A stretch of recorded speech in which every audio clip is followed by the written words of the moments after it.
ಬರುವ ಶನಿವಾರ ಹಾಗೂ ಭಾನುವಾರದಂದು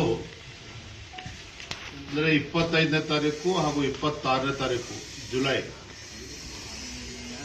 ರಾಜ್ಯದಲ್ಲಿ ಎಸ್ಐಆರ್ ನಡೀತಾ ಇದೆ.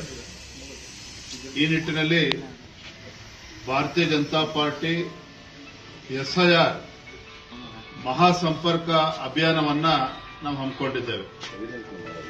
ಜುಲೈ 25 ಮತ್ತು 26ರಂದು ರಾಜ್ಯದ ಎಲ್ಲ ವಿಧಾನಸಭಾ ಕ್ಷೇತ್ರಗಳಲ್ಲಿ ನಮ್ಮ ಭಾಜಪದ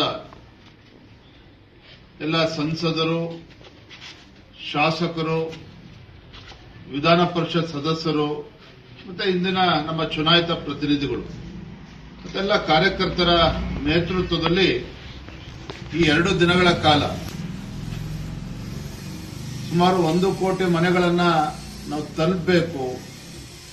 ನಮ್ಮ ಪಕ್ಷದ ಮುಖಂಡರ ನೇತೃತ್ವದಲ್ಲಿ ಮನೆ ಮನೆಗೆ ಭೇಟಿಯನ್ನು ನೀಡಿ ಇನ್ಯುಮರೇಷನ್ ಫಾರ್ಮ್ ಬಗ್ಗೆ ಜಾಗೃತಿಯನ್ನು ಮೂಡಿಸುವಂತದ್ದು, ಆ ವಿಚಾರದಲ್ಲಿ ಏನಾದರೂ ಸಮಸ್ಯೆಗಳಿದ್ರೆ ಅದನ್ನು ಪರಿಹಾರ ನೀಡುವಂತದ್ದು, ಒಟ್ಟಾರೆಯಾಗಿ ಎಸ್ಐಆರ್ ಬಹಳ ಯಶಸ್ವಿಯಾಗಿ ಆಗಬೇಕು. ಈ ನಿಟ್ಟಿನಲ್ಲಿ ಮಹಾಸಂಪರ್ಕ ಅಭಿಯಾನ ಎಸ್ಐಆರ್ ಮಹಾಸಂಪರ್ಕ ಅಭಿಯಾನವನ್ನ ಜುಲೈ 25 ಮತ್ತು 26ರಂದು ನಾವು ಹಮ್ಮಿಕೊಂಡಿದ್ದೇವೆ. ಪ್ರತಿಯೊಬ್ಬ ಕಾರ್ಯಕರ್ತರು ಕನಿಷ್ಠ 20 ಮನೆಗಳನ್ನ ತಲುಪಬೇಕು. ಇನ್ಯುಮರೇಷನ್ ಫಾರ್ಮ್ನ ಭರ್ತಿ ಮಾಡುವಂತದ್ದನ್ನ ಅವ್ರಿಗೆ ಹೇಳ್ಕೊಡುವಂತ ಕೆಲಸ ಆಗಬೇಕು. ಈ ನಿಟ್ಟಿನಲ್ಲಿ ಈ ಒಂದು ಮಹಾಸಂಪರ್ಕ ಅಭಿಯಾನವನ್ನು ಕೂಡ ನಿನ್ನೆ ದಿನ ನಾವು ಘೋಷಣೆ ಮಾಡಿದ್ದೇವೆ.